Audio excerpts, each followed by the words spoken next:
Good afternoon, folks, and welcome to the Shake and Bake. 80 is the full throttle.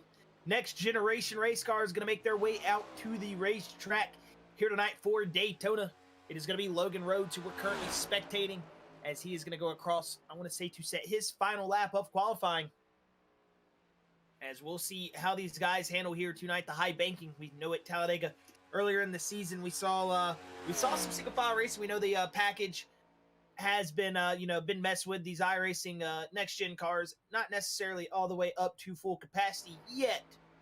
So we'll have to see how these guys manage to take Daytona and in stride to see if they're going to try to make some two wide racing out of it, or if we're going to get that single file that we saw, that old Gen 4, Gen 3 style of racing where it's just you don't get the slingshot, you're not getting that pass. We'll see how it folds out here tonight. Still going to be a fun race, no matter the way these boys are going to get out there and handle. But it looks like we got a new pole sitter, Patrick Ginter.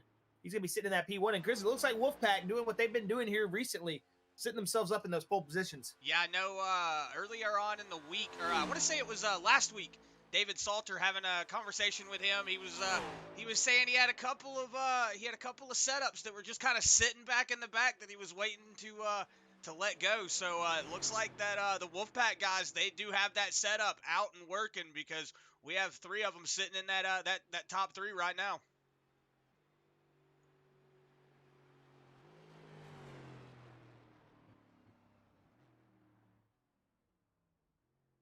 As riding on board here with that 22 of Chad Hitchcock, he's already set his lap, currently sitting in that 13th position. So not a lot of drivers here tonight, only about 21. But, normally we have a good turnout for these full throttle guys. And, it still is a good turnout. So we're going to see some very interesting racing going on here tonight as we're getting ready to go green.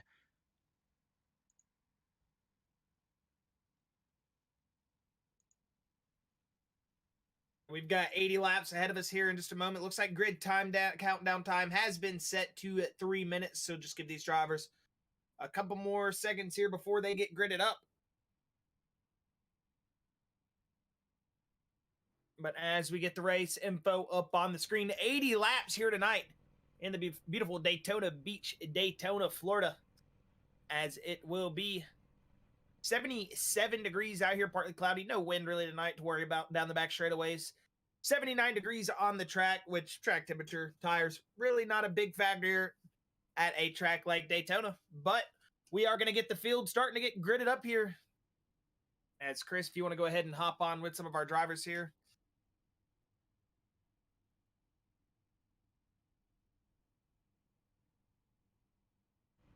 Sitting on pole position here tonight, it's going to be that 38 M&M's machine, Patrick Ginter. His Wolfpack teammate, that 811 Dig 88 machine of David Salter. He's going to be lining up here P2 tonight. And then it's going to be that number 28, that Davey Allison inspired delivery, that 28 of Robbie Bice. He is going to be sitting P3 here tonight, where that 28 car was successful all his career. We'll see that number 9 of Colin Forster. He'll be lining up in that P4 spot. Currently not gridded up yet, but Nick Cannon going to get it started for the Sparkle Unicorn guys. He is going to line up in P5 with the other Sparkle Unicorn, Matthew Fitz, sitting in that P6 position. Go back here to one of the other Sparkle Unicorn guys. It looks like the teams here they all qualify in hives, and that's what we like to see. Shows the setups are working for everybody, as Ryan Sword going to be lining up P7. And then Scrappy, he's going to get in be getting the Rev guys going, starting in P8 in that number 8.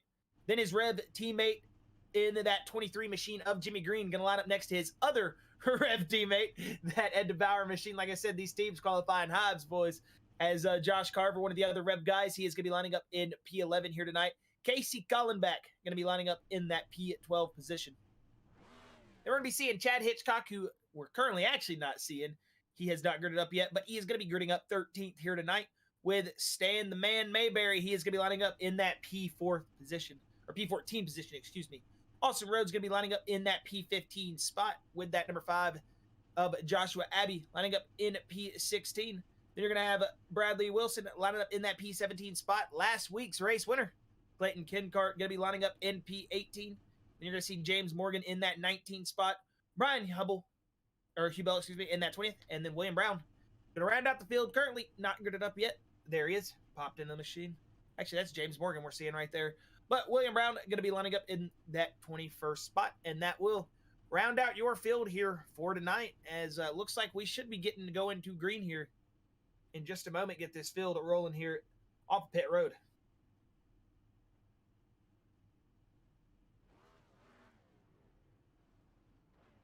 Yeah, going to be a lot of interesting things to watch here tonight, Josh. Like we were talking about before the pre-race, this package, is really different than what these drivers are used to in the older gens. You're able to get those massive runs, get those bump drafts, get all that stuff going. These cars, in this package, it kind of settles out the run, like you were talking about at Talladega. We saw a lot of single file racing, a lot of a lot of stagnant racing as I'm sorry, I was reading the Facebook chat. Nick Cannon saying something, but a lot of not a lot of exciting racing there in the mid parts of the race, just because of the package that these cars do have. You have a bubble that you push up to, and once you get to that bubble, you pop it, and you lose all that speed that you built up. So it's going to be a lot of like you were saying, a lot of these teammates going to have to get up here and start working together. And you're going to see a lot of racing here at the beginning, but it'll probably even out towards the middle part, and we'll see. Hopefully, not see the big one here early on. As Nick Cannon in the Facebook chat saying, "Don't comment on my lack of Mustang decals." Will not, sir. I don't know what you're talking about. Man, Chris, I was going down pit road here before the race, and that 20 machine. I don't know what the team did. I think they must have forgotten some Mustang decals. I don't know. Yeah, I don't know what you're talking about, Josh. I see things on it, so I don't know. I'm just joking around, but boys, we are going to be going here to green in just a moment. Get those belts tight. It's Daytona. It's wide open. We're going to see how these drivers are going to manage these next 80 laps as it is green, green, green. As you'll see these full throttle drivers outside lane, that 88 machine. That's to the outside, that 9 of Colin Forster, the 2 of Matthew Fitz, the 8 of Logan Rhodes are going to head that line. But we'll see. It's going to be anything like Talladega. That inside lane is going to be dominant. If you're not very, very together, if you're not that outside lane pretty much just going to fall out here anytime soon. But it looks like that 88 of David Salter, you just can't really get into that bubble all the way. That push on iRacing right now doesn't really seem to get there all the way yet. But hey, look at that. The outside hard. Yeah, I was gonna say the outside lane. It's reminiscent of Talladega. I mean, Talladega. Whoa, excuse me. The 82 at Ed DeBauer getting really loose back there, able to get it round back under him. But like we were saying, a lot of the racing that was going on there, the outside lane just was not working. You saw everybody come down to the bottom lane, and then later on in the race, everybody decided they wanted to try that top lane. It just was not working, and as we see here early on, 2 laps in, it's still not working on that outside lane. Everybody falling back in the single file lane.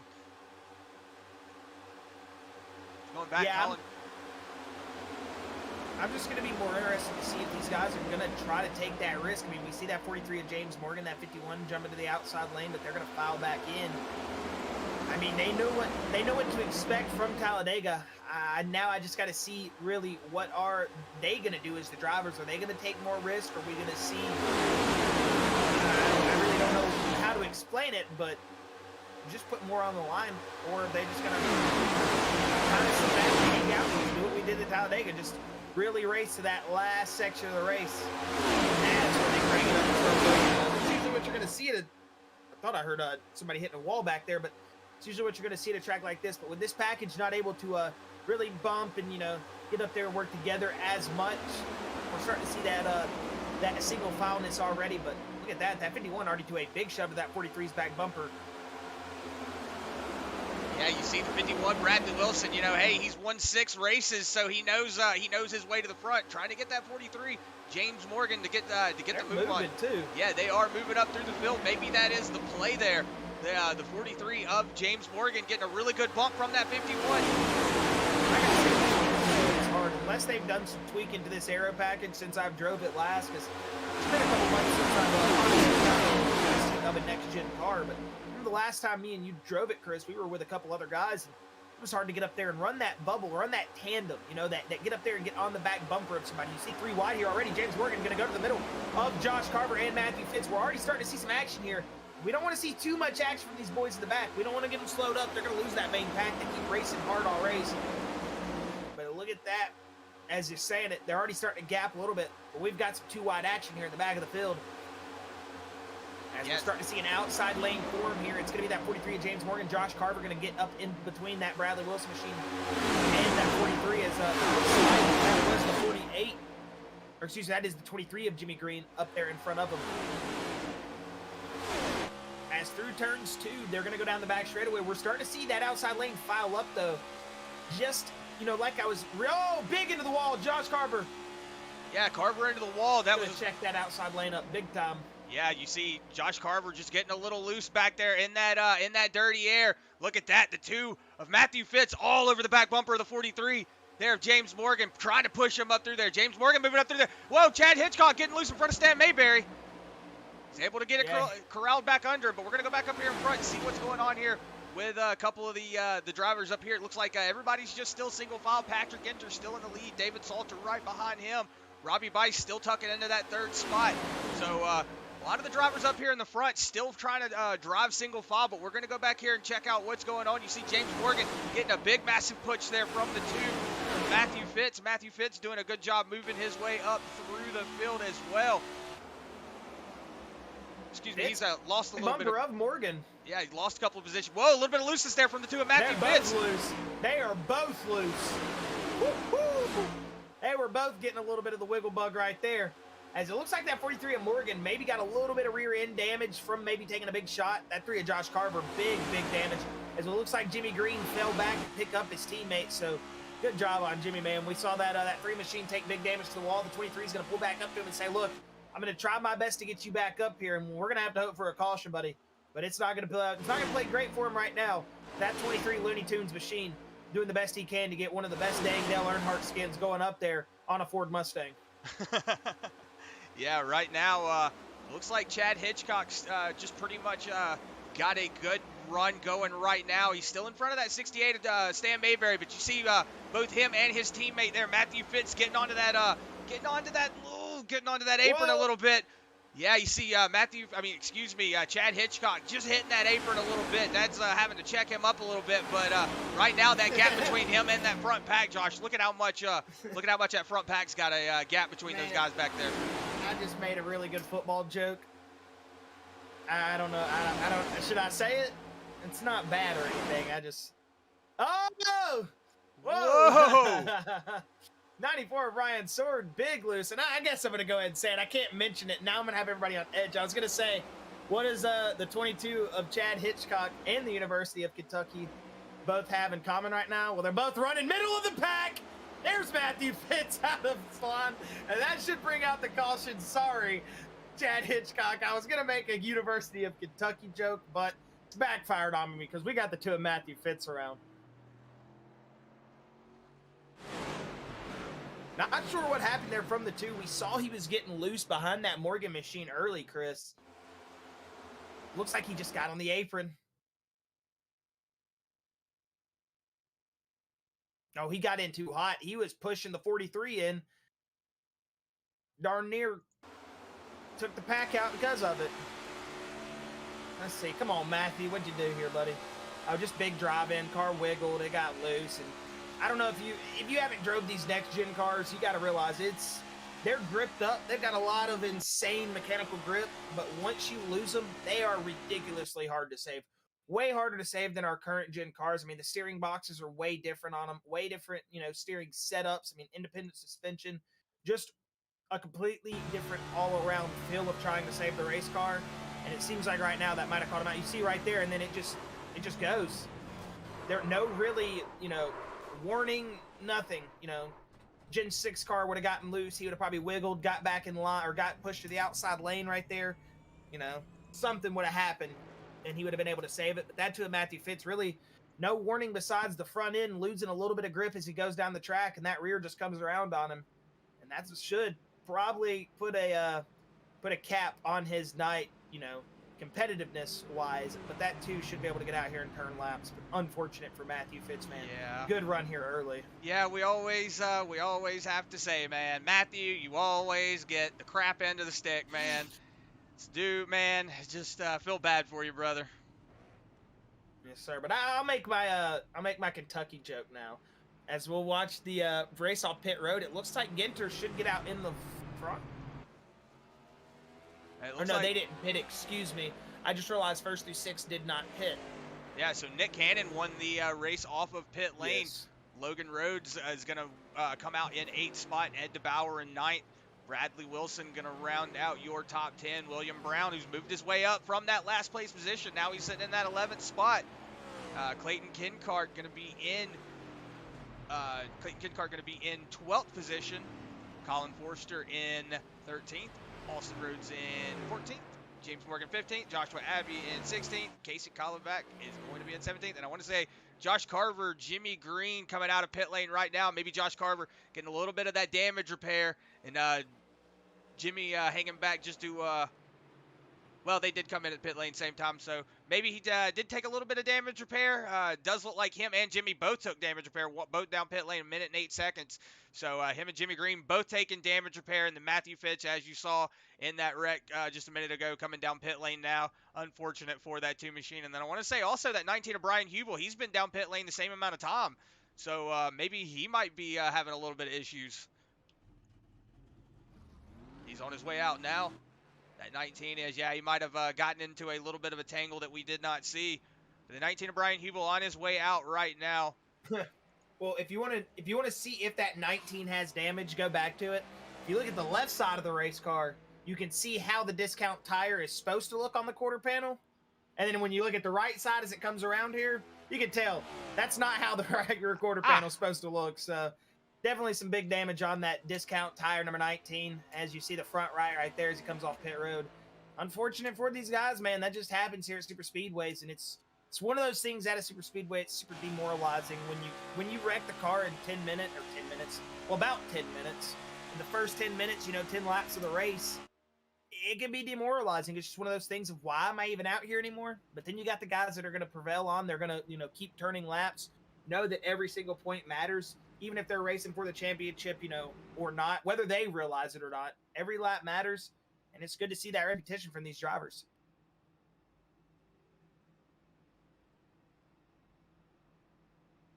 As down the back straightaway under caution here before we get going green.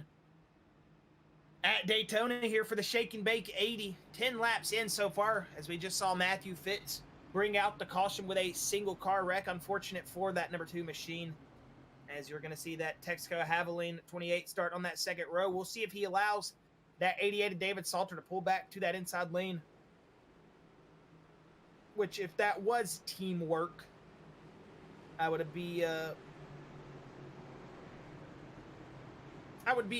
surprised if that was teamwork, but we'll just see.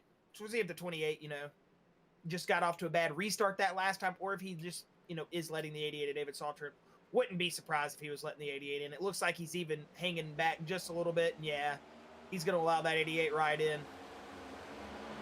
As for a second there, I thought the 94 was going to give the 88 a bump, and he was going to get Patrick Ginter turned. But there, they got it all filed out. We're back to green flag racing here. And it's going to be Ginter still in the lead here, lap number 11. Yeah, you're seeing that outside lane starting to stack up a little bit. Everybody's starting to fall off, just lose a little bit of pace. You see a lot of wishy-washy going on back there. And the 94 Ryan Sword going to go ahead and tuck it down. But that's going to leave Stan Mayberry on that top lane. Three wide with James Morgan. That 9 of Colin Forster as well was involved in that with the 77 of Clincart. They're going to get it settled out now, 2 wide again. But a big drive in as you see that 43 of Morgan. Get up to this back bumper. Of that 51, that teammate of Bradley Wilson. As I think this outside lane honestly could work, man. I don't think we're getting enough. I don't think we're getting enough teamwork up there. Guys are getting too wishy-washy. You're not seeing that bumper-to-bumper lock where, ooh, big out of line for that 43 of James Morgan. Is they're going to go 3 wide again. But I just think we're getting too much of we're not getting enough commitment with the drivers, and they get one wiggle with a bad push, and I think they're kind of, getting, never mind, don't want to do that again. Whoa, 3 wide again. 3 wide again between the 12 and 77 and the 8. 77 to Clayton Kincard. He was your last week's race winner. Oh, he's still stuck on that middle lane. He's got the 8 of Logan Rhodes on his outside. Looks like the 12 of Lost Rhodes going to go ahead and get on the inside past him. Josh Carver going to be on the inside of him now. Looks like that 77 of Clayton Kincard trying to pinch down on that quarter panel, trying to slow everybody up, but he's going to go ahead and pull it down in behind that 23 of Jimmy Green. So right now, a lot of the drivers still trying to get it settled out back here, but we're going to go back up here on front. You see not 38 of Bauer on the top lane up there. Yeah, the 38 of Patrick Inter still out in the lead. You see Ed DeBauer moving his way up onto that top lane. Going to go ahead and tuck it back down, though, in front of that 5 of Josh Abbey. You're going to have the 9 there of Colin Forster in front of him. He's got Bradley Wilson in front of him. Whoa, that looks like the 22 going up high. It's going to open up the door there for that 44, or the 94 of Ryan Sword. He's going to be on the inside. That's probably going to honestly put Chad Hitchcock to the back of the pack. Yeah, unless one of these drivers back here pick him up. I want to say it looks like he's just stranded there. Yeah, Chad Hitchcock falling back really bad. See Josh Abbey going down to that inside lane. That could have been a personal choice too, though, Chris. Yeah, it could have been a personal choice. We know some drivers just don't like being in the mix up there. I mean, I'm one of those drivers. I want to be second, third place the whole race. I like Josh Abbey to the outside. Yeah, I was going to say Josh Abbey outside. I like definitely having the pace, under my control. You can say that's first place, but third and second, man, we dictate a lot of those guys behind you. And, some people just don't like being in that position. And you will see him back out early. And it looks like that's probably what the 22 of Chad Hitchcock did. Or maybe he just thought somebody was going to go with him. We know that not a lot of people are wanting to go with that outside lane here tonight. We spoke about it in pre-race.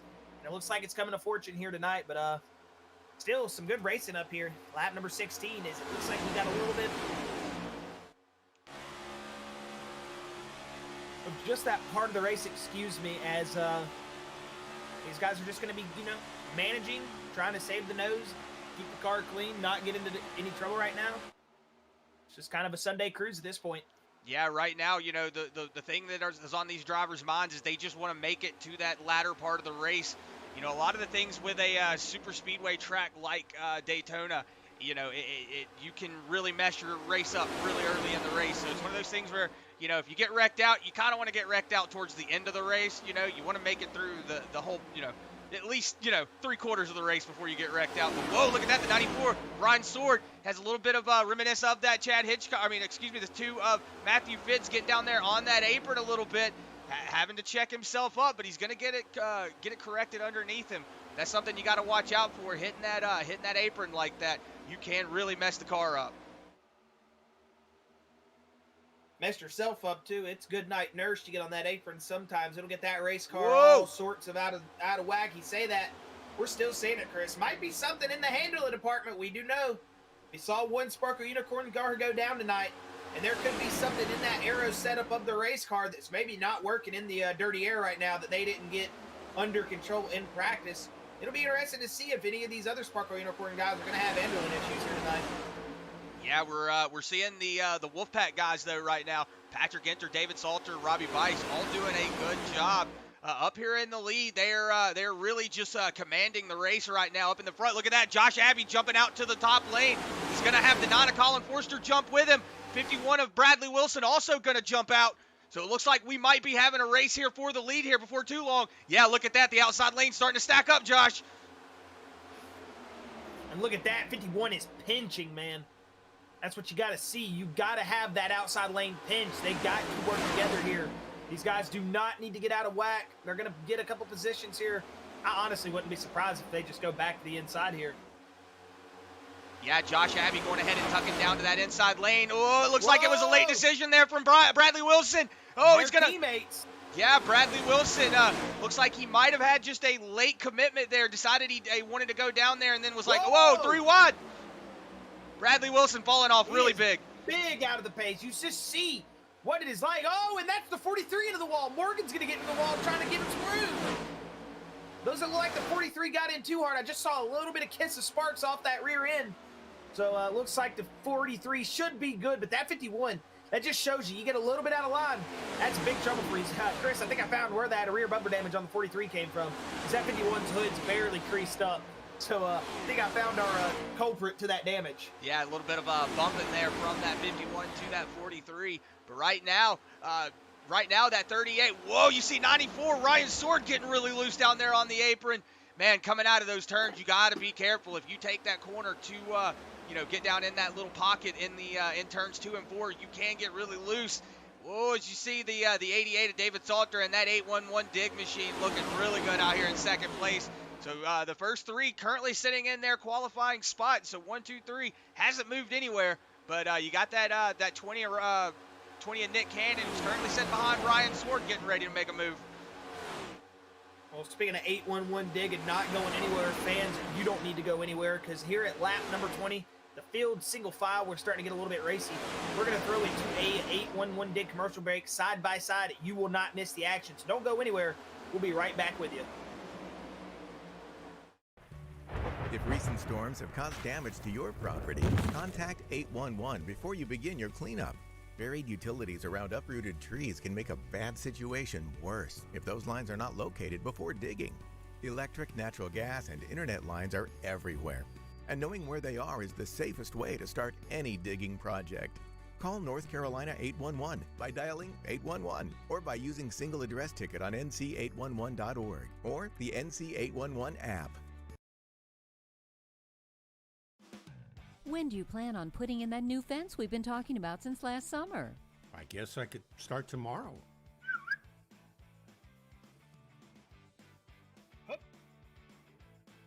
Protect the ones you love and protect your buried utilities by contacting 811 before you dig, either by phone, the web, or the NC811 app. Know what's below before you dig. Visit nc811.org to learn more.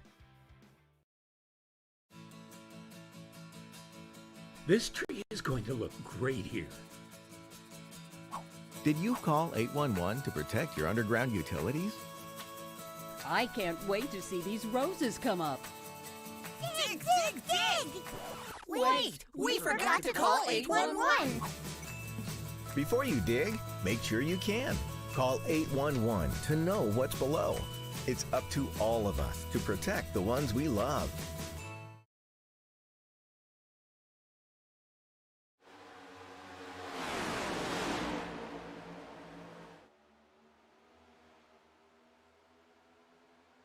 Go.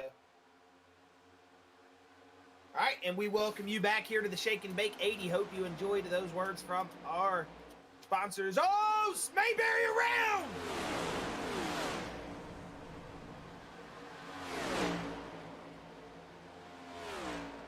Oh, that was a Kendall LePage moment. Oh.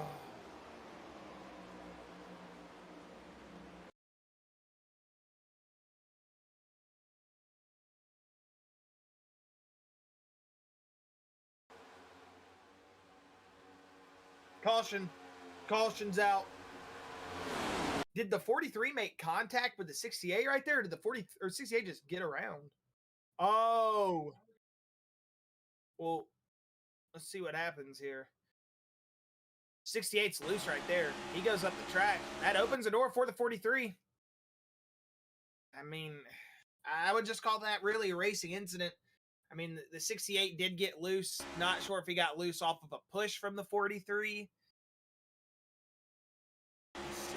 We'll watch it from right here. This will give us... Oh, looks like he got loose a little bit. He's still just kind of battling looseness. 43 gets under him. And then the 68 maybe thinks he has that gap right there, cleared. And he doesn't. It's going to turn himself off the nose, and then he's going to make contact with Logan Rhodes Logan Rhodes is going to make contact with him. And that's going to send him into this inside wall. So unfortunate for Stan, man. That was just a big turn of events there for that 68 machine. And really, I feel like it could have been avoided if those boys would have just worked together a little bit more and maybe not getting too overambitious enough. Kind of stinks.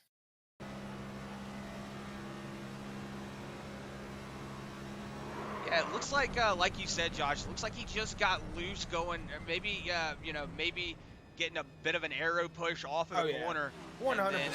It was a racing incident. No question about it. The arrow push, and then it looks like maybe he just thought, okay, he's going high, I'll take that lane, and then Stan was like, maybe he just thought that he wasn't get that much of a run, and that's what happens. It's just like Josh said, a racing incident. I mean, these things are happening at milliseconds. Mach 1. Yeah, 100 plus, miles an hour, or 200 at some points. I mean, it's hard, man. It's hard to make that judgment. I mean, it's all off of reaction time, and that's a hard thing to do, to react to 200 miles an hour.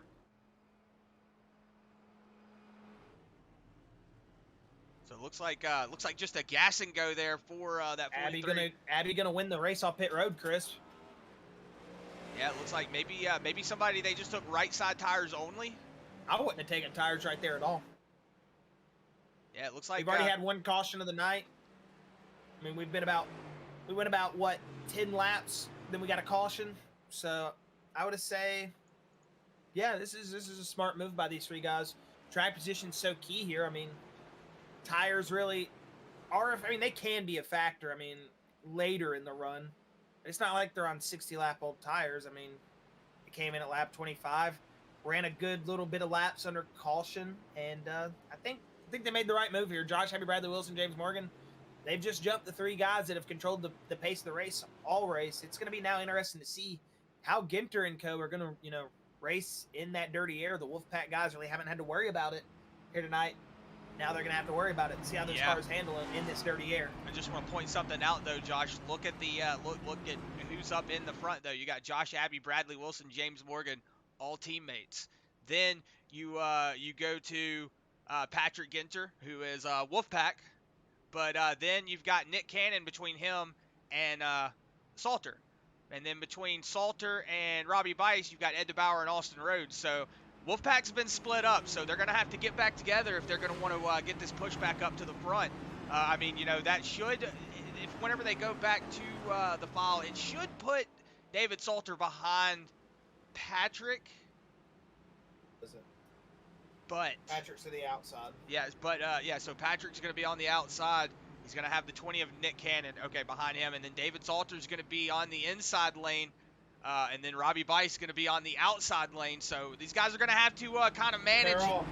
They're all sorts of split up right now. So they're going to have to manage and get back together, because like we said, right now you've got three teammates up in the front, and these three teammates have saw how three teammates just kind of dominated the front end of the course.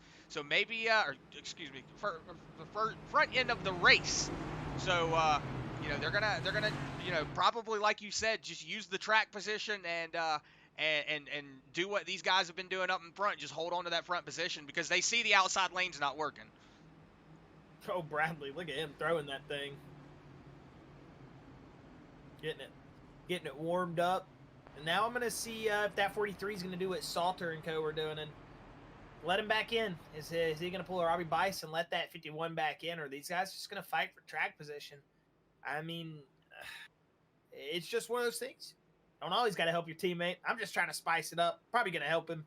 Probably going to let him back in, but hey, it'd be cool to see him, not let him back in and then Bradley have to fight for it. That'd be pretty cool. Because then that outside lane's really going to come to life if anybody gets that 51 behind them. Honestly, wouldn't be surprised if the 5 lets the 51 up in the lead. It looks like it's going to be the 43 that does it, yeah. Yep, so they did the same thing. Green flag here at lap 28. As we were saying, it looks like the 43 of James Morgan going to go ahead and do what the Team Wolfpack did. Let that 51 go ahead, tuck back down in that lane. Got a hell of a start, too. Yeah, look at that. Patrick Ginter, David Salter going ahead and linking up. The 20 of Nick Cannon looks like he might have been falling back to pick up Austin Rhodes and Ryan Sword. So now we've got a couple of the Unicorn guys starting to link up here. You got Clayton Kincart, William Brown also behind him. Robbie Bice falling off big time. Yeah, Robbie Bice having all kinds of trouble on that outside lane. See the 8 of Logan Rhodes getting really loose up there. Right now, it looks like a couple of the Wolfpack guys. You see 38 of Patrick Ginter, the 88 of David Salter. They've went ahead. Salter might get himself turned here if he. Oh, He got up to that outside lane. That 20's getting under him, man. Salter needs to get that rear end of that race car down. Salter, you're gonna let one of those guys think they got open space? Get yourself turned, man. Yeah, you're gonna have the same thing that happened with your teammate of Stan Mayberry. As you know, you saw Chad Hitchcock. Chad Hitchcock. It was that 43 of James Morgan taking that inside lane. Like we were saying, it's when you come down to a track like this, any room.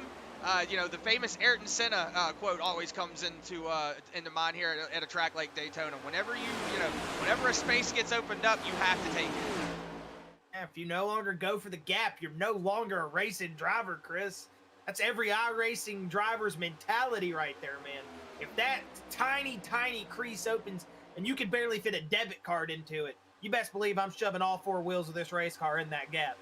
I mean, that's just how it goes, man. I mean, like you said, Daytona, that is the nature of this track, and especially with the current package, the way these next-gen cars are racing on track, that is gonna be the definition of racing here tonight. I mean, you're just gonna see these guys take what they can get when they can get it.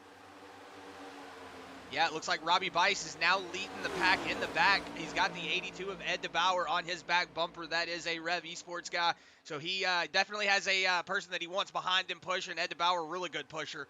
He's got the 84 Casey Collenbach, who's tucking up on the back bumper of him. And then you see Josh Carver, who's also leading the pack. He's got a teammate of his, the 23 of Jimmy Green, on his back bumper. So we should see, whoa, look at that, a massive run there from Carver up to that back bumper of 84 of Casey Collenbach. But whoa, the 19 of Brian Hubel moving his way up here, back into the mix of it. 22 of Chad Hitchcock also back there, Logan Rhodes, and then unfortunate for that 68 of Stan Mayberry, just off the pace, about 10 seconds back from that pack now. So unfortunate for that 68 machine. Just as you see, they're going into turn 3 as he's coming out of turn 2. So unfortunate for that 68 machine. But right now, we're still riding on board here with that 51 of Bradley Wilson. He's currently sitting in that second place position, all over the back bumper of his teammate in that Shenandoah Shot 5. You know, Bradley Wilson, a 6-time winner here, not a shy person to this front position. So doing a really good job. Just a 6-time winner, and also last season's Cup Series champion. I mean, boy knows how to get down. He's one hell of a race car driver. Wouldn't be surprised to see Bradley Wilson try to take that victory here tonight. But whoa, Patrick Josh Ginter Abbey, jumped out. Whoa, Ginter the outside. But it doesn't look like he's going to make it stick, Chris. He's getting our hopes up. He's like, hey, I'm going to act like I'm going here. They're going to go to block that one time. I'm going to see Ginter try to make one of those old Gen 4 passes. What I'm telling you, man, that's what it reminds me of. The only thing we don't got is those single car stragglers up there able to hold the same speed as that inside lane. That's how we know it's some Gen 4 racing. But other than that, man, these boys are doing what they can. Just taking what they can get. And as much as you want to see it ramp up, this is what it's going to be. And hey, this is racing, baby. You got to deal with it. Yeah, we always say, super speedway racing, it's boring for the first, we have 80 laps here. It's boring for the first 70 laps. That last 10, that's whenever the fun starts happening. When I was a kid, I always used to think why Dad was always falling asleep on the couch during Talladega races. Even though we grew up, wake up.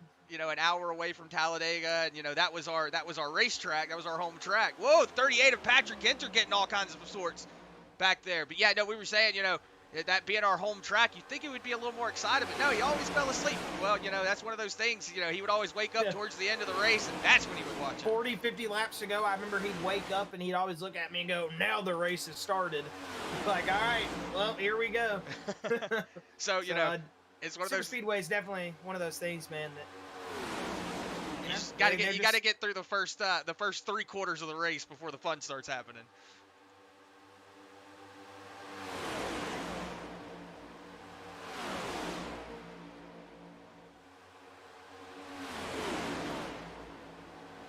So right now you see Robbie Bice. He's still leading that pack. He's about a second and a half off of Clayton Kinkart, so they've got a little bit ahead of steam to make up if they want to get up here and start racing with this pack. They got to tuck in. I see a lot of wishy-washy. As my dad used to say, weaving a basket back here. You see a lot of drivers weaving in and out of the lane, so a lot of those drivers are going to have to get it tucked back up if they want to catch back up here with that pack. Looks like they've cut about a second off now, so as we say that, it looks like they might be catching that front pack, but Josh Abbey still out in the lead here at lap 35. He's got that 51 of Bradley Wilson all over that back bumper, but I have been in a race with Bradley Wilson where he's blown his engine. I want to say it was an Xfinity race at Talladega. He blew his engine on lap 3. He was pushing really hard, so don't want to see that happen here to that 51, but he is definitely all over the back bumper of that 5 of Josh Abbey.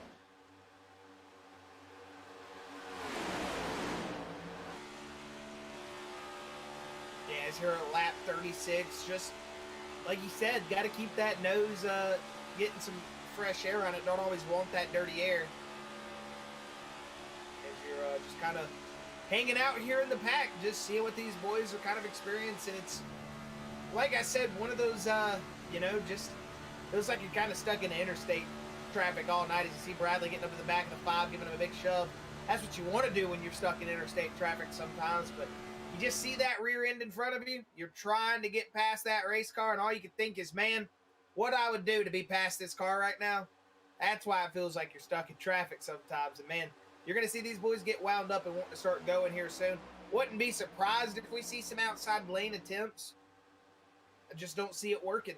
I mean, unless these boys are super committed, work together, and actually do what they need to do, execute about 99% right. Just don't see that outside lane really going to fruition, is it? Seems like we're just getting some people peeking, but not even really thinking about taking it at all. Yeah, but as we were talking about that, Josh, look at that. Robbie Bice jumping out to jumping up to the back of the pack. Colin Forster jumping up to that outside lane. This is not going to be good. He might be setting up something though, but that 9 of Colin Forster, he's going to start falling back towards the back here. He's going to be in trouble. He's going to be stuck on that outside lane. I wonder if he saw him coming with a head of steam and just maybe thought if I jump up to the outside, Robbie might go with me, but nope. That did not happen. Yeah, so Robbie Bice going to back up into the top 10 position. He's going to get up to the back bumper there of the 77 of Clayton Kenkart. Ryan Sword going to be in that 9th spot. Is currently down 1 position. The person in front of him, Austin Rhodes, up 8 spots. That 12 machine looking mighty fine. I like that number placement. Whoa, the 43 of James Morgan moving to the top lane. He's dropping back.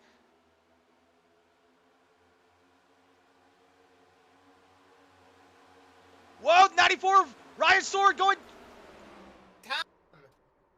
That is Ryan Sword's 2nd time wrecking in that same spot. No caution is out. We'll have to see if they decide to go ahead and throw the caution here as we're going to go back on board here. 30, you just see him getting loose. Gets down there on the apron, and then it's just a full send down into the inside wall. That's exactly what happened is when we went to the side-by-side, Josh. 94 of Ryan Sword, unfortunate for him. Pulling it down pit lane. As it looks like we've got a big shuffle up here. The 38 of Patrick Ginter making a move to the outside. He had it, but he didn't take it. Here comes Robbie. Well, the Wolfpack guys starting to mingle it back up here together. Oh, it's going to get the 38 clear at least. We'll have to go back here. No, they're out of sorts down there. Whoa! Wreck! Bradley Wilson in it. Big one. Bradley Wilson, 20 involved. 2 cars around. It's going to be the caution at lap 40. That is going to be implications for the 51's night. Whoa. Look at him. Wonder if the 51's not happy with that 20. As it looks like the 51 not letting the 20 go anywhere. We'll go back on board here with Nick Cannon, see what happened. Colin Forster typing in driver chat, Arby's, we got beef. Oh, 9 took a big shot to the 51 as well. Or the 51 took a big shot from the 9 is what I should say. But yeah, as it looks like right there, it goes 3 wide. It looks like maybe the 5 of Josh Abbey tucks down the 20. Nick Cannon's there. It looks like maybe the 51 goes to door draft with the 20. Just pushes it too far down. It looks like the 51 might have just went down a little too far. We're gonna back it up here and watch it from his point of view. Did the 20 get a shove to the 51 to get him out of line though through the tri-oval? Oh, good catch. Well, I just know the 51 wouldn't maliciously come down on somebody like that, so As you see right now, oh yeah, there's the bump. There's the push. He's all over that back bumper. Bradley Wilson's going to take that inside lane.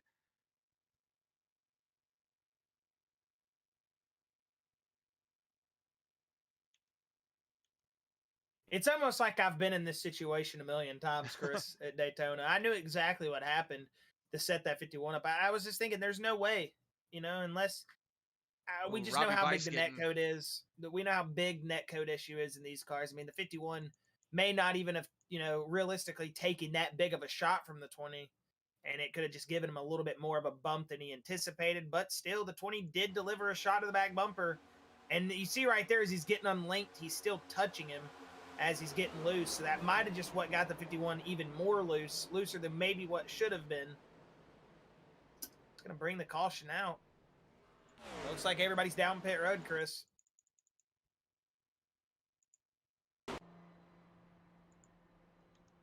As we'll get that view from Colin Forrester's point of view in just a second. So it looks like Salter going to go ahead and take tires.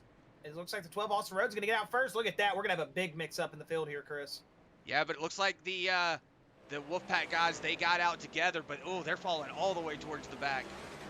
But right now, Austin Rhodes, Clayton Kinkart, Colin Forrester going to pull out and be your top three. Ed DeBauer, Josh Carver, Jimmy Green. So you got the Rev Esports guys currently sitting in 4th, 5th, and 6th, and 7th. Then you've got Patrick Ginter, Brian Hubel in 8th and 9th. David Salter going to round out that top 10.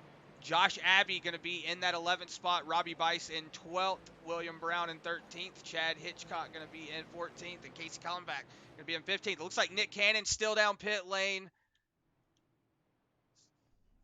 Yeah, he's still down pit lane. Stan Mayberry still down pit lane. James Morgan, he is on his way out right now. Bradley Wilson, looks like his night might be over.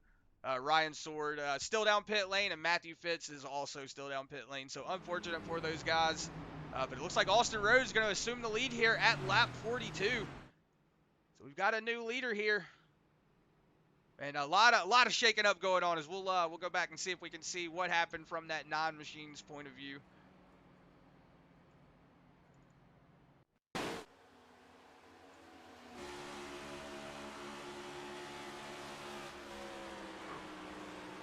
Doesn't even look like it did anything to his car.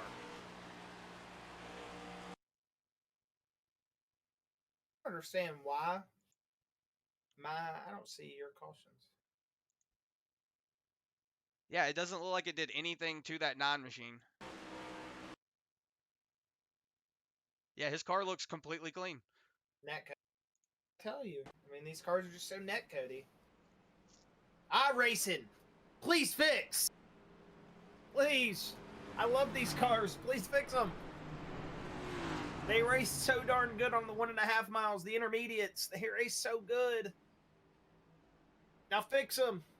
The super speedway racing shouldn't be like this. These boys want to race. Everybody needs to.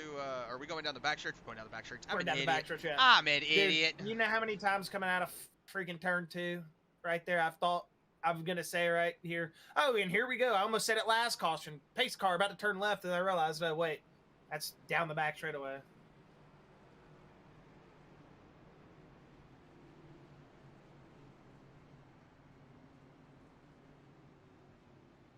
Colin Forrester is right. We got the beef, man.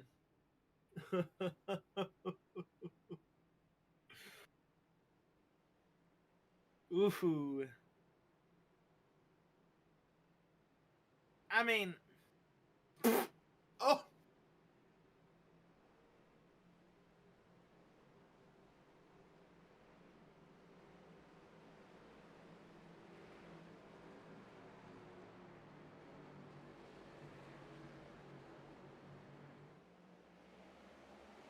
And as the field gets back to green here at the Shake and Bake 80, lap number 44 as they take the strike, we are going to take a moment to step away, let you take in the sights and sounds here at the beautiful Daytona International Speedway. So turn up those volumes and enjoy the nice and beautiful sights and sounds here of virtual Daytona International Speedway.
caution is out here at lap number 49.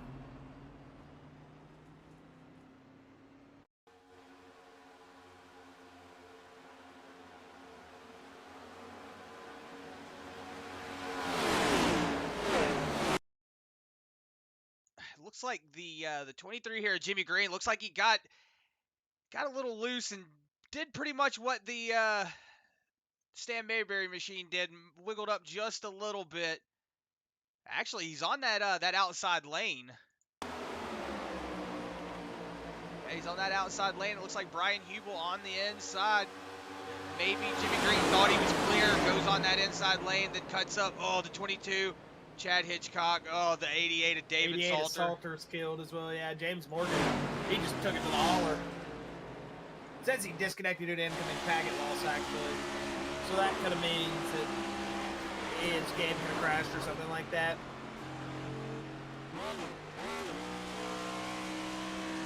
Yeah, as you see here, Jimmy Green just having that, looks like maybe he just thought he was clear. And then you see the 88 getting in the back of the 84, Casey Collenbach, and then you see just nowhere to go for that 88 machine getting into Jimmy Green. Chad Hitchcock also in it. So I want to say Josh Abbey and the 38 of Patrick Ginter, they made it through. It's unfortunate there for that 88 machine of David Salter, having just unfortunate turn of events there. But looks like a lot of people coming down pit road. Austin Rhodes, Colin Forster, as under that turning up, Josh, it looks like Colin Forster might have got a little loose there. Had a little bit of a shakeup from a couple of those guys, but they got it under control. And then Brian Hubel, who was sent the 23 off of his front bumper coming down pit lane right now. Then Robbie Bison, that 28, also down. Patrick Ginter in the 38, excuse me. See the 88, David Salter pulling into pit lane. Probably not gonna be able to continue. If he does, won't be on the pace of anything. But Carver in the lead. Yeah, he's just gonna be sitting on pit lane. But Josh Carver, like you said, Josh, sitting out in the lead. So he was telling me in chat, he said, I'm gonna work my way up to the front. Here he is. He's sitting up in the front. So Josh Carver in that chrome and gold number 3 sitting pretty up in the front right now. Yeah, but these guys aren't probably going to be able to make it on fuel. The guys we just saw come down pit road should be set for the rest of the race, I would assume. Yeah, as I see in the YouTube chat, Max Westinghouse saying, let's go William Brown. Also, happy birthday, brother. So happy birthday to William Brown. Currently sitting in the 11th spot. So that 48 Ally machine, he's still in this race. Has a little bit of damage to that back bumper. But, you know, hey, it's nothing that the guys up in front of him don't have either. So that 48 of William Brown still in it. And also, yeah, happy birthday, man. Thought he was about to put it right into the outside wall. I was like, if we just told him happy birthday and his monitor disconnects or something. Oh, goodness. It should be about lap 52. We should be going back to green this time. Yeah, I was going to say, should be lap 53 then once we take the stripe. And, yeah, we're going to see these drivers get back to green. Josh Carver going to be out in the lead for the first time tonight. Ed DeBauer on that outside lane. It is going to be scrappy. And now we're going to see Chris. It's going to be our third team that's going to be 1, 2, and 3 up here tonight. It's the 82 and the 8 going to work together like Robbie Bice, work together like James Morgan, and, you know, all those guys from the other teams work together. He's going to work together with his Rev teammate. Let him inside here. Yeah, you've seen a lot of the drivers. They open up that inside lane. So see if that 8 of Logan Rhodes does the same thing, lets that 82 get down in line, or will Josh Abbey try to tuck in as well? He's got that 20 of Nick Cannon sitting in that 5th spot, so he's gonna have to jump down really quick. As you saw Nick Cannon having a little bit of spit spat with that 51 machine.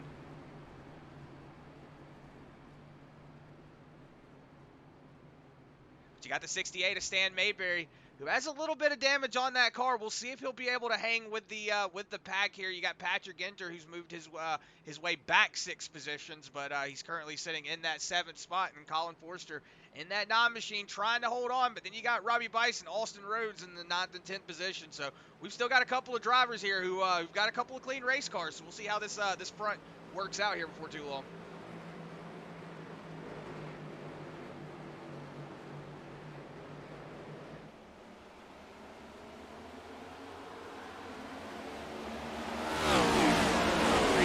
Out. It doesn't look like the 82 is going to tuck down into in front of the 8 like they were doing before. The 82 just going to tuck in behind the 8 of Logan Rhodes, but Nick Cannon going to be on that inside lane. He's going to have Josh Abbey on that outside lane. You've got the 38, Patrick Ginter on that inside with the 9 of Colin Forster behind him. He's the 38's got that teammate of Robbie Bice behind him. So we've still got 2 Wolfpack guys who are still up here in contention. Got the 5 of Josh Abbey, who just tucked down in front of that 28 of Robbie Bice. Stan Mayberry still hanging on to that front pack. So we'll see if he's able to, as long as he stays in the draft, to be able to hang on to it, or if William Brown's going to make a pass. It does look like that 68 machine just might not have the pace.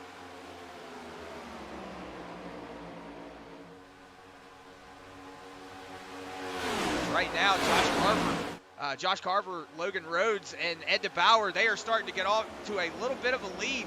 Got about a 7/10 gap between him and that 38 of Patrick Ginter. Patrick Ginter going to go ahead and get around that 20 of Nick Cannon. Nick Cannon's looks like maybe having a little bit of issues. Yeah, it might be that damaged race car. They're going to hang him out to dry like some wet laundry. I mean, he's just going to be sitting on that inside lane. Just, with that damage, not able to do anything. As everybody just shoots on past him, he's just going to go ahead and move up. Allow the rest of the field through here. Yeah, the 20 there, just having a little bit of issues with that car. You saw that damage that he got with that incident of the 51 of Bradley Wilson. So Bradley Wilson still down pit lane. Unfortunate for that 51 machine. He's going to be out of this race tonight. But hey, like we said, he's still sitting pretty in the points. He did come in your points leader. Stan Mayberry, though, he is currently sitting in that 2nd position, so he's still got to fight up for a little bit of that spot. But with that damaged race car, Stan Mayberry might be having a little bit of problems tonight. But it looks like he's able to keep up with that 12 of Austin Rhodes. He's got that 48 of William Brown all over that back bumper helping push him. So if he stays in this draft, like I said, he could still have a shot at it. But if he gets out of line just once, that's gonna be all she wrote for him. But you got that 12 of Austin Rhodes in front of that 68 of Stan Mayberry. So David Salter now out of the race. I want to say he's going to go ahead and call it a night. Currently sitting in that 3rd spot. Boys, we got a wreck. The 38 of Patrick Ginter over on his roof.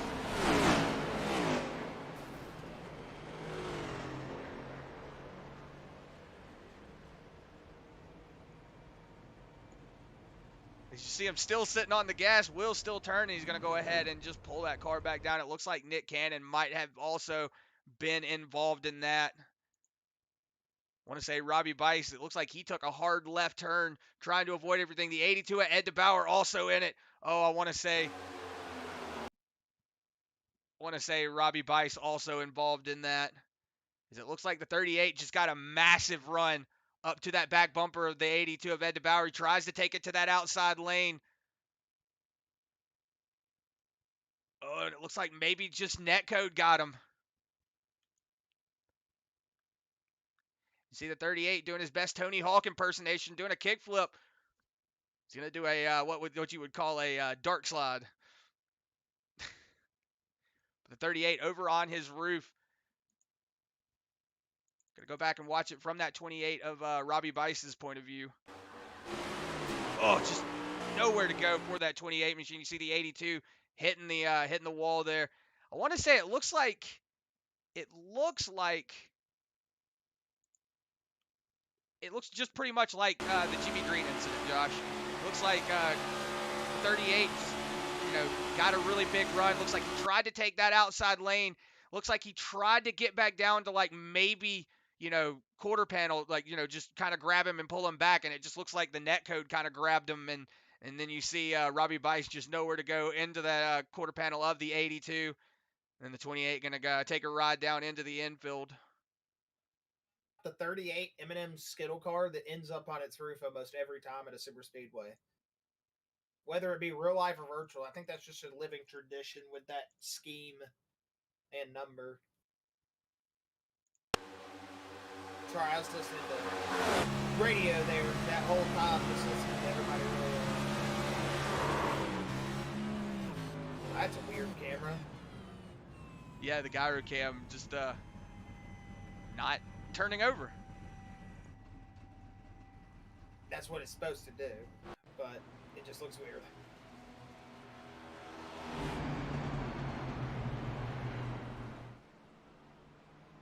Yeah, there's going to be a lot of sour taste in some mouth after tonight. I can tell you that. If this was a local dirt track, we'd probably have people getting arrested after tonight. So it's seeming like the attitudes are starting to flare. The intensity is going to crank up here. I mean, we've only got a couple race cars that are really not absolutely destroyed right now. So this is it, man. 20 laps to go here in just a moment. These drivers are going to be absolutely on it. And I guarantee you these guys that are up here in the lead probably want no part of what's happened behind them. We've had some of them, you know, Josh Carver got involved with a wall contact earlier. He's got some rear bumper damage. We know Logan Rhodes has a little bit of damage on his race car. The 9 luckily should have had damage but doesn't. The 5 of Josh Abbey clean, 12 Austin Rhodes, I want to say should be fairly clean as well. But, you know, Stan Mayberry got himself back up into 6th, William Brown in 7th. That 19 who had damage earlier and was on pit road for a good while, a good bit of laps ago, he is currently sitting in that 8th spot. And everybody 9th on back. They're on down pit road for 2-3 minutes right now, getting repairs. So we've got almost no race cars that are clean left out on the racetrack here. So this is where we're going to see everybody conserving, or everybody just say, screw it, throw it all out the window and go out there and have some fun. I mean, it's just, this is a awkward section of the race now. Yeah, it's one of those things where you don't like to see a lot of the cars get wrecked out. As you know, we were talking earlier, a lot of these cars having a lot of issues with the hit boxes on it. You know, if you hear us saying netcode or you know, anything like that, that's what that means. Just, you know, the hit boxes on the cars are just all kind of wonky, and you know, sometimes you get a little closer than the game thinks you are, and then you have something like that happen. So just unfortunate for these boys. You know, Daytona, though, that's one of these tracks, something like this happens. You know, you expect the big ones here at a track like this.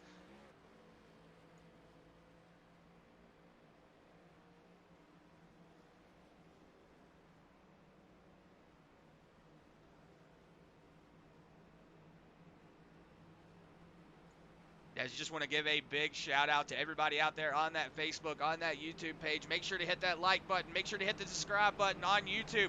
Hit that bell for notifications so that way you know when these Full Throttle boys go live. So that way you never miss any of the action. Want to give a big shout out to 811 Dig. We could not do it without you guys. NC811dig.org. Couldn't do it without y'all. Want to give a big shout out to Cook's Lawn Care, who also came on mid-season. Big shout out to them, and Major's Garage Setup. You know, a lot of good setups from those guys, so I would highly recommend going and checking them out.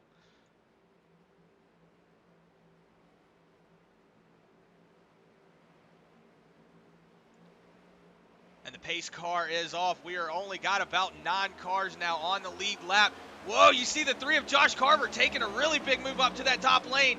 He's going to get in front of his teammate Scrappy. Not really sure what that 3 of Josh Carver was doing just there. But the 9 of Colin Forster going to tuck in behind that 5. For that 8 of Logan Rhodes. You're going to have the 5 of Josh Abbey now. Currently sitting in that 4th spot. Colin Forster in that up front Motorsports number 9 doing a good job sitting up 1 position from his starting spot. But like we were saying, Josh Carver currently up 10 spots, sitting in that 1st spot. He's got that teammate of Logan Rhodes on his back bumper, so he definitely has a teammate hand to help. But right now, Colin Forster pretty much by himself up here in the front. He's got Josh Abbey and Austin Rhodes behind him. So Josh Abbey currently sitting up 12th position from his starting spot. Austin Rhodes 10 positions up from his starting spot. And then you know, that driver that we were talking about earlier, Josh Stan Mayberry, second place position in points. He's currently got more laps than that 51 of Bradley Wilson. Sorry, I was reading the ticker here.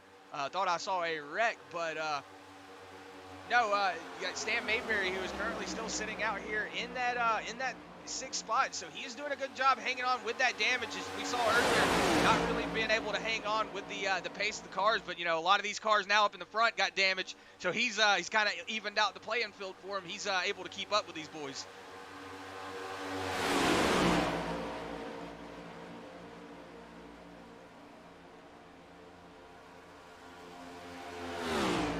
Yeah, the 68 of Stan Mayberry doing a good job to be able to get himself back up here and in contention. You know, earlier made some contact, got himself turned around in the front straight away. Seems like he's got himself back in it, into a fighting chance here in that sixth place position currently. At lap 62, he's sitting behind that 12 machine of Logan Rhodes as they roll it here into 3 and 4. Yeah, just see that. Really see that damage from the back bumper.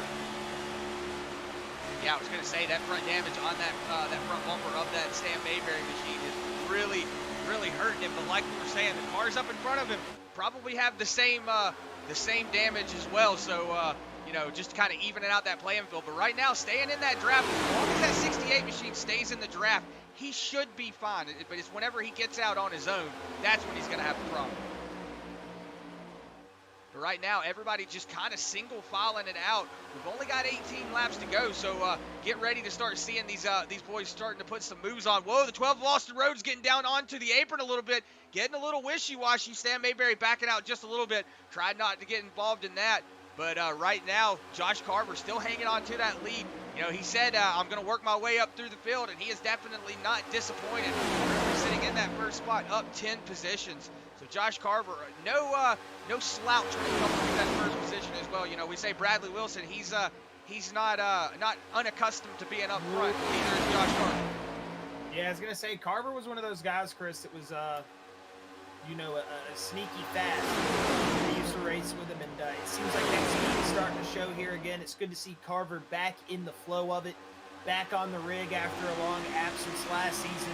Good to see that free machine back and leading here at Daytona. And I was going to say, this is where these laps are going to start ticking by. 9 cars up here racing for the win. Or not even 9. Technically 8 right here. Casey Collenbach 16 seconds back. So 8 cars here racing for the win. These laps are going to start ticking. You're going to see these things go by as we're at 15 to go this next time by, Chris. So. Yeah, right now, sitting in the pits, Robbie Bice, Ed DeBauer, Patrick Ginter, Nick Cannon, David Salter, Bradley Wilson, Chad Hitchcock, Clayton Kincart, James Morgan, Ryan Sword, and Matthew Fitz, all down pit lane, all with busted-up race cars. So unfortunate for those drivers, those 10 drivers, not able to finish the race.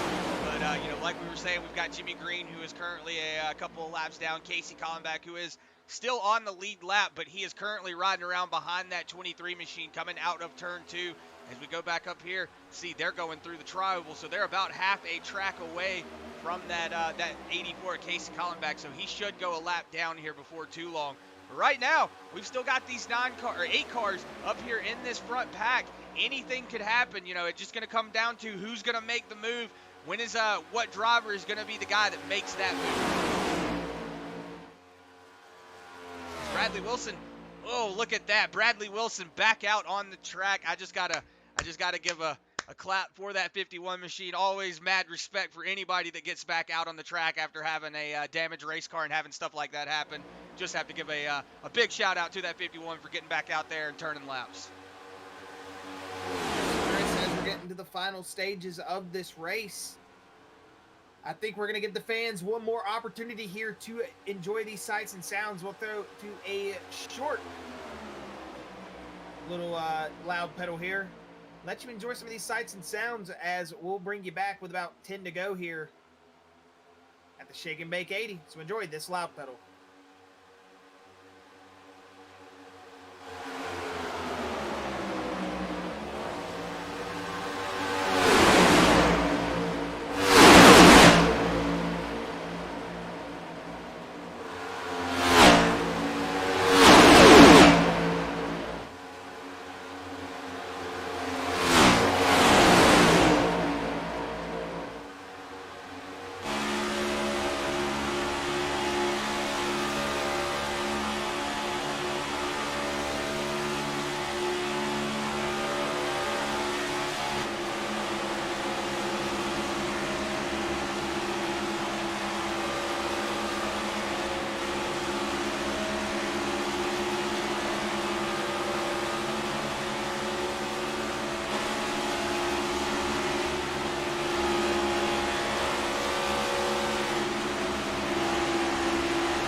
And we welcome you back. With 10 laps to go here at the Shake and Bake 80, Logan Rhodes still hanging on to that second place position. He's got that 3 of Josh Carver, his teammate, right in front of him. So I'm wondering how long this 8 machine, if he's going to decide to pull it out and try to get something going around his teammate, or if he's just going to stay behind him and see if he can just push him to a win. You got that 9, Colin Forster, and that up front Motorsports number 9 still hanging on to that back bumper of that 8 machine. So Colin Forster and that 5 of Josh Abbey could make a move to the outside. But like we were saying, it's going to be one of those things that really comes down to if the drivers decide to go to that outside lane, they're going to have to 100% know they're going to have somebody behind them, or they're just going to get left out and hung out to dry. Somebody to be behind them. They're going to have somebody that is very committed to working with them. It's going to be very, very, very, very, very, very, very hard to make this outside lane work here tonight. You're going to have to get this race done by either absolutely shoving your guy. But, we've seen Logan Rhodes pick up 2 wins this season, Chris. Honestly, wouldn't be surprised if he's trying to get Carver into victory lane here tonight. And we know that Super Speedways is where you see your teammates. Whoa! Mayberry big out of sorts. Looks like they're going to get it gathered back up, though. Yeah, that 48. For a moment there, it looked like Mayberry was going to be going around again, and I did not want to see that on that one main financial Ford Mustang. Yeah, Have to be taken out alone. Yeah, Stan Mayberry in that second place in points definitely does not want to have anything go wrong. He is currently the closest person that is fighting for him is Colin Forster, who is sitting in that 5th spot. So Colin Forster, who is sitting in the 3rd spot, currently sitting a little higher than him. He is about let me see here. Got it pulled up right here in front of me. 149 points behind that 68 machine. So being up in front of that 68 machine could definitely open up the points for that 9 machine, but he's going to have to definitely get up here and try to get that win. Bradley Wilson in the YouTube chat, or Facebook chat. Sorry about that. Man, Bradley, that's unfortunate what happened to you, buddy. As you see the 23 and the 23 and like the 84 Red takes Sea, combat. man. What's that? They parted like the Red Sea, even though they didn't go left and right. They just whoop right out the way. They look like AI drivers for a second, Yeah, is Casey Collenbach now going to go a lap down? We're only going to have the 8 cars on the lead lap. You see that 19 of Brian Hubels peeking to that outside lane, maybe heating that car up just a little bit, having to poke out for a little bit of air. As you see the 5 of Josh Abbey taking that yellow line just a little bit. Oh, you see the 48. See the 48 of William Brown. Looks like maybe he was trying to poke to that outside, but he's going to go ahead and tuck it back in behind that 68 machine. But Bradley Wilson saying sitting P12 though, so not too bad. Yeah, not too bad, man. It's unfortunate. That's just that's plate racing. That's super speedway racing, man. That's one of those things that happens. As you see the 51 just cruising down the track here, just chatting to us on Facebook. I heard him say on driver chat he was eating dinner, so he's just kind of enjoying the moment right now. I guess you could say he's the the guy that's at least getting the best, belly full of food while he's out there driving. Nobody else could say they're out there getting dinner while they're driving, maybe. But hey, unfortunate, Bradley. Like Chris said, these things do tend to happen sometimes, and we hate it for you. We'll hopefully see that 6-time winner, last season Cup Series champion, bounce back. Next week. It's 5 to go here, Chris. At the Shake and Bake 80, 4.5 now down the back straightaway. It's going to be Josh Carver, Logan Rhodes out in the lead. Will the two red teammates work together? Or are they going to try to split here at the end? And is that 8 going to try to go for another win? We know he's got himself locked into the playoffs. What is he going to do? We'll see. 4 laps to go this time by. Yeah, it looks like the 8 of Logan Rhodes just going to be kind of biding his time back there. I wouldn't expect him to jump out. I know Logan, he is definitely a team player. So he's going to be one of those drivers that's going to help his teammate to the end. So I don't expect Logan Rhodes to jump out here and take that position away. But, hey, you never know. If that 9 and that 5 get a really massive run, it could happen. But But right now, 4 laps to go. Looks like that 5. He might be trying to give a little bit of information to that 9, saying, "Hey, buddy, let's try to do this." You see him kind of doing his best left and right down the back of the back straightaway. Probably trying to tell that 9 machine, "Hey, man, let's go." I mean, he asked on the radio if he wanted to go with him to the outside lane, and I didn't get what fully the 9 said in response. It looks like they're wanting to get wound up and ready to go, though. 2 laps to go this time, or 3 laps, excuse me, to go this time by. And I'm just not sure if that outside lane's going to work. We'll see, though. If more than 3 people go to that outside lane, if 3 people go to that outside lane at that, it might work for maybe the 9. But as soon as that Stan Mayberry machine pulls up, or anybody pulls up to that back bumper of that 8, it might be in their favor. I just don't know, Chris. It's going to have to be one of those things. There's going to have to be at least 3 people go to that outside lane. Yeah. Or the 5 and the 9 are going to have to absolutely get linked up and be on a move down the back straightaway. You're probably going to see that 12 machine jump out too. So if Austin Rhodes takes that outside lane with that 9 and that 5, that's going to really leave that that 68 machine out there by himself. Whoa! William Brown getting into the back bumper of the 68. Stan Mayberry getting a little loose, but he's going to go ahead and get it settled back in. So that might have just sealed the deal there for that 68 machine. But 2 laps to go. Logan Rhodes fighting off that 9 machine. He's coming back. Yeah, he's coming back. So take everything I just said, throw it out the window. Whoa, the 68 looks like he's getting really loose coming out of the corner. Yeah, those rear tires just got heated up, man. Whoa, big bump there from Stan Mayberry to the back of Austin Rhodes. Brian Hubel to the outside. White flag coming to it, Chris. The 3 of Josh Carver's going to see it. Will they make it back to the white flag? Looks like they will. Single file at the moment. White flag, Josh Carver, the 3, good wrench service. Number 3 of Ford Mustang of Josh Carver. Going to see the white flag as Logan Rhodes, the teammate, on the back bumper. Will it be the 9 of Colin Forster and the 5 of Josh Abbey going to the outside lane? We will find out here in just a moment. It's down the back straightaway for the last time here at the Shake and Bake 80, lap number 80. And it looks like the 9's going to go. There he goes. Here comes the 5. Here comes the 12 as well to the outside lane. 8's going to move up just a half a car length. He's all right on the back bumper. Nope, Josh Abbey played him. Josh Abbey to the inside. He's going to be to the back bumper of the 8. They might wreck. They're going to gather it up. Here comes the 5 to the back bumper of the 8. Whoa, Stan Mayberry around. And there's the Stan Mayberry around. Checkered flag to the outside. Will it be the 5? Carver's got him.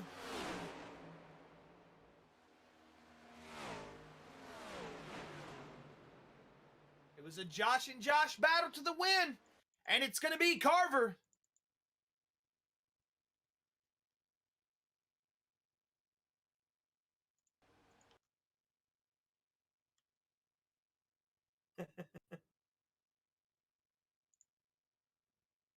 Yeah, as it looks like Josh Carver going to walk away with that first position. Looks like Josh Abbey going to walk away with second, and that I want to say the 3 Logan Rhodes 8 of Logan Rhodes got third. By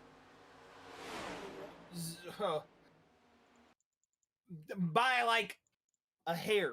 I don't even know how to explain. They were so close, man.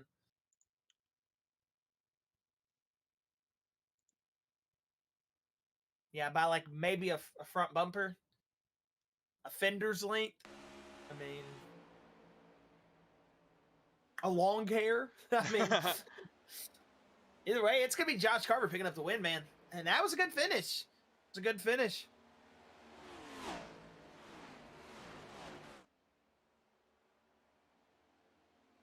As we have your results up on the screen, it's going to be Josh Carver picking up the win with Joshua Abbey picking up second place in a photo finish here.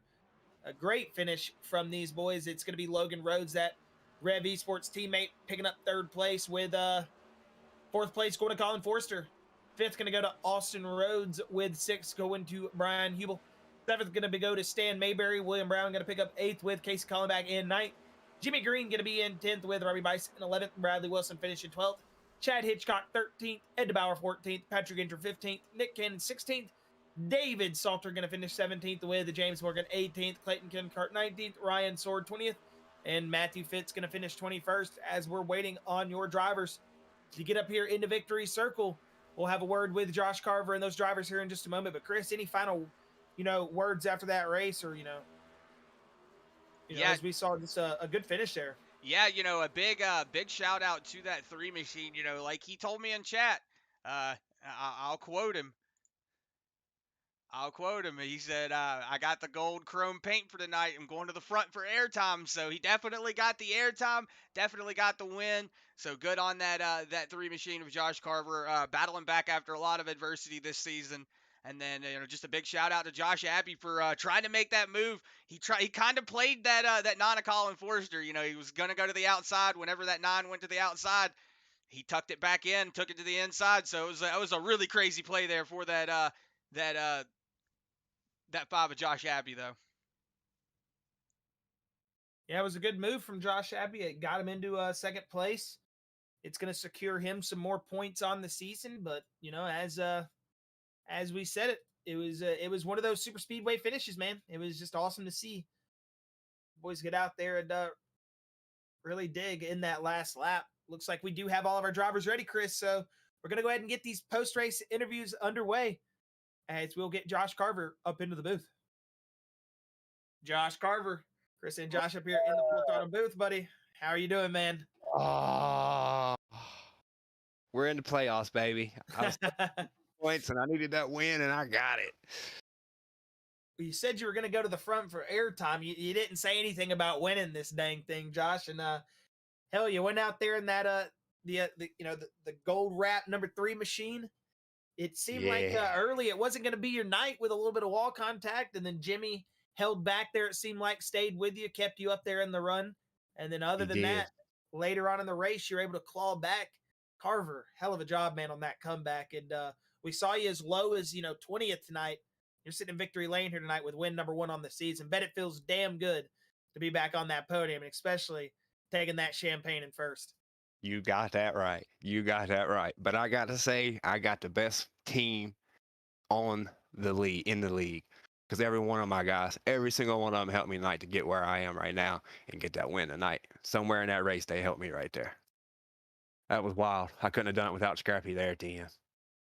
Yeah, it seemed like you guys had the 9 machine and the 5 starting to scheme about going to the outside lane. They got into their own little battle, which maybe if they didn't get into that little battle of themselves right there and both maybe committed to the outside lane in 3 and 4, we could have been talking about a different winner here at the end of the race, but it just seemed like, not enough commitment. And like you said, Logan stayed with you in situations at that end of the race where a lot of guys would have tried to, maybe pull out, but hey, teammates stick together. And, we know Logan's got himself in the playoffs. We got another Rev guy in the playoffs. Carver, again, man, congratulations, buddy.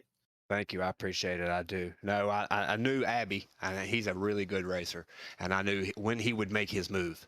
And when Colin made his move, I knew it was too soon. I was like, that's not when Abbey would have done it. And then when I seen them get side by side, I was like, all right, I think we got this. They still made a run there right there at the end, though. I ain't gonna lie, I was holding my breath coming off 4.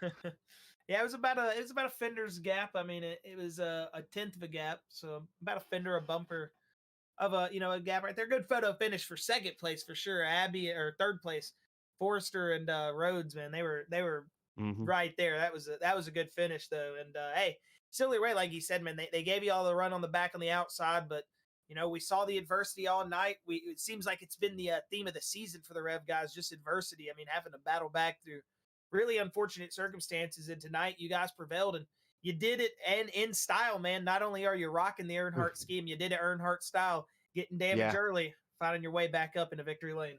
Yeah, I'd like to give a shout out to Robbie Weiss. He's the one that done the paint scheme for that me, and it was very awesome. And I'd like to also give out thoughts and prayers. Some things that's happened to a good friend of mine with his son. I ain't gonna put no names out there, but thoughts and prayers going out to him.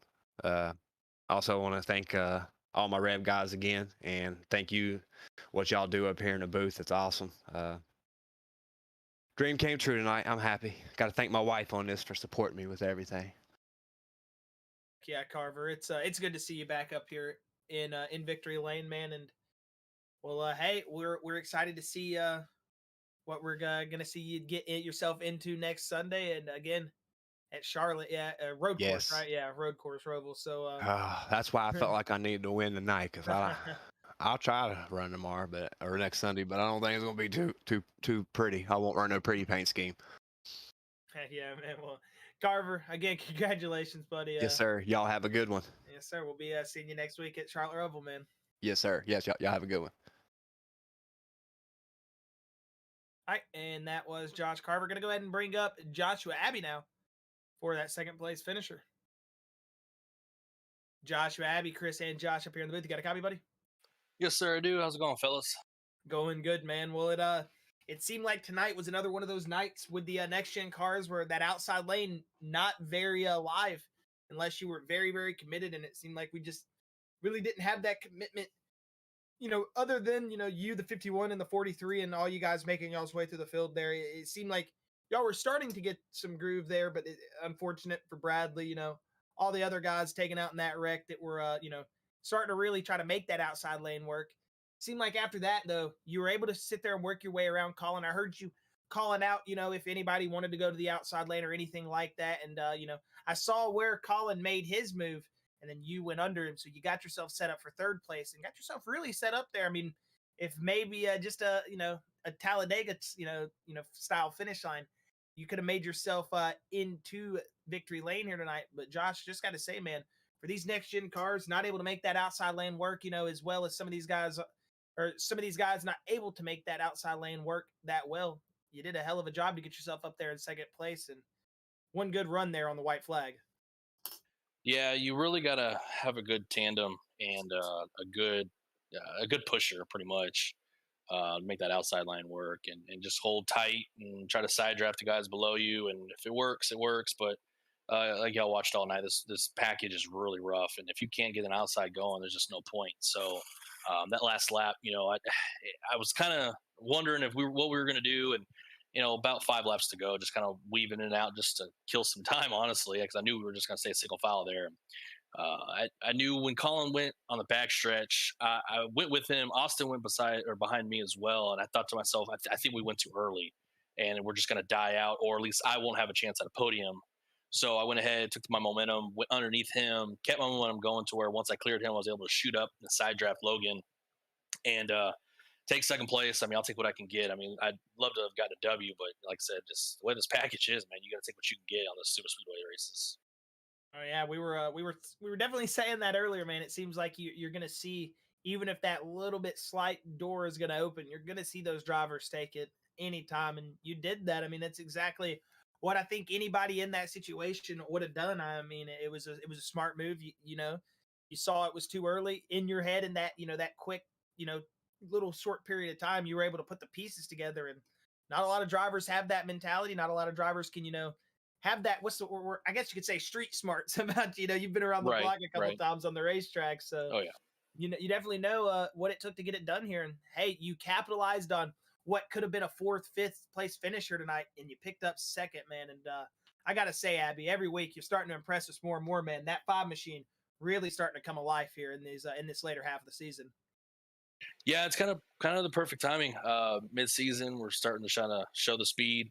Yeah, I love super speedway racing. I mean, don't get me wrong. I just maybe once the iRacing updates the next gen and they get more data, it'll maybe change. But it's kind of what you got to do is have that street smarts and common sense to figure out where you want to put your car, where it needs to be, and kind of use the air to your advantage. And unfortunately, all my teammates died tonight, so I really was kind of lone man on totem pole by myself. But like I said, I'll definitely take the points by all means. I had a good hot start and then had some struggles at the beginning of the season that kind of dropped me down in points. So I'll definitely take the P2 for sure.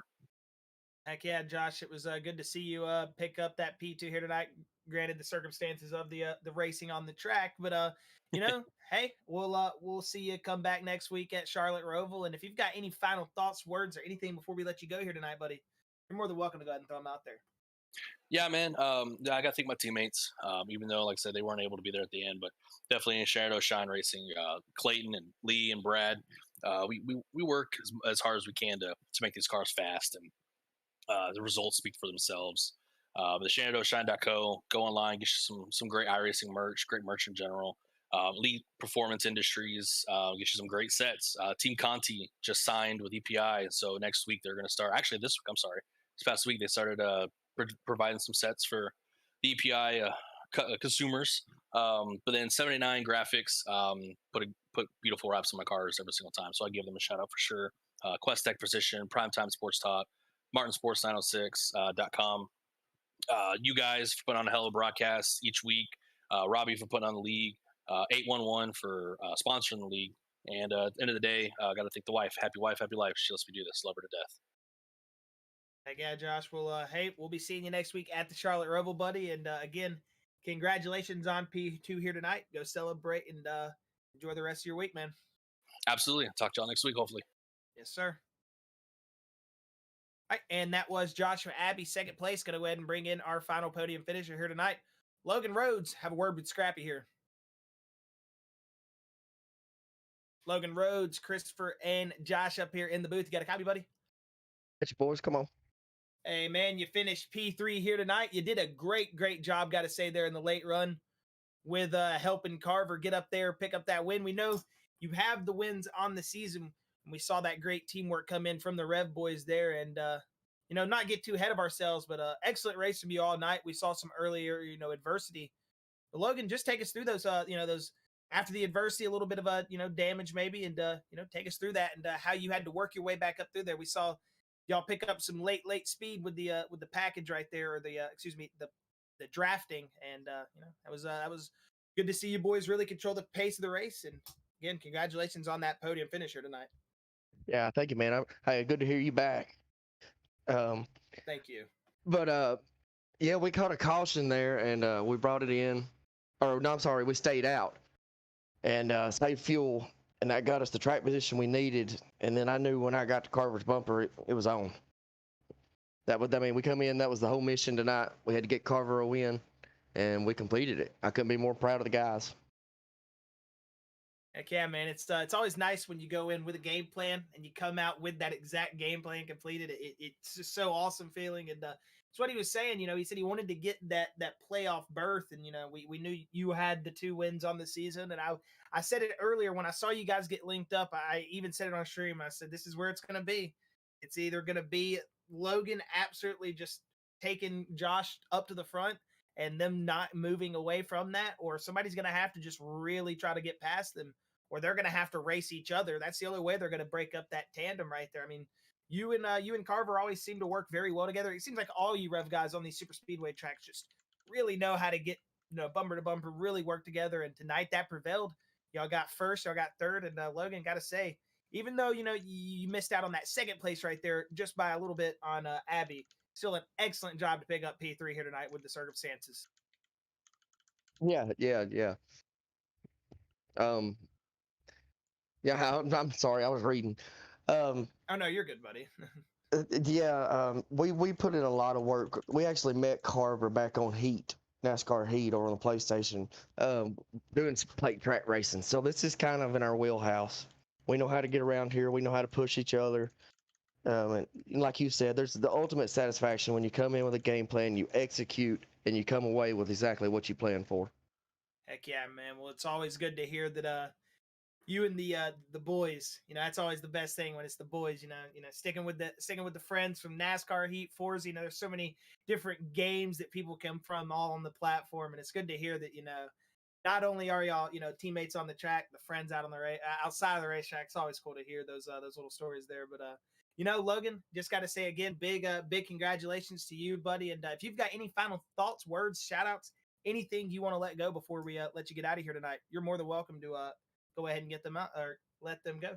Yeah, first of all, I want to thank God for giving me the opportunity to do this. And I want to thank you guys for putting on a hell of a show, as you always do. I love listening to you guys, going back and watching the broadcast after we get done doing what we do. Y'all make it look so cool.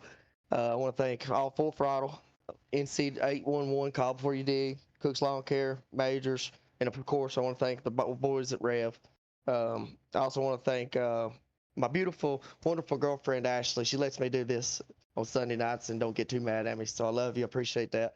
And she also watches her and my Uncle Jay. I want to give him a shout out because he watches every race. Heck yeah, shout out Uncle Jay. Well, all right, Logan. Again, congratulations, buddy. Great teamwork between you and the Rev guys tonight, and excited to see what y'all boys hopefully got cooked up for us at Charlotte Roval. We know a lot of guys are not probably excited about that, but hey, excited to see what you guys got next week, and hopefully we'll be talking to you soon here, Scrappy. Yes, sir. I sure do appreciate it. Yes, sir. Appreciate you. Have a good night, man. Y'all have a good night. All right, and that was Logan Rhodes, and that's going to wrap up our interviews, guys. Well, Chris, I think you've, or excuse me, if you've got any final words you want to let out there before we let the fans go, you're more than welcome to say your things, Chris. Yeah, I'm just working on my time now. just give a big shout out to Robbie Bice. He lets us put on this show, lets us be a part of Full Throttle, and I really do appreciate everything that he does for the league. In the background, have to throw out the non-combative Roll Tide there, as he is an Auburn fan and I am an Alabama fan, and we kind of won in overtime. So I love you, Robbie. I'm just picking at you, but big shout out to him. Being letting us do with this. Big shout out to all the Full Throttle boys, all the teams out there. Everybody knows who I'm talking about. Big shout out to 811 Dig, Cook's Lawn Care, and Major Setup Garage, for them coming on board, letting us, giving us the ability to do this as well. So just a big shout out to them, and big shout out to everybody on the Facebook and YouTube. We couldn't do it without you guys. Well, that is going to be all from me and Chris here tonight up here in the Full Throttle booth. If you're on that Facebook, make sure to hit that like button. If you're on YouTube, hit that subscribe, turn on the notification bell. And we will be seeing you next week at the Charlotte Roval. So good night, and we'll be seeing you next weekend.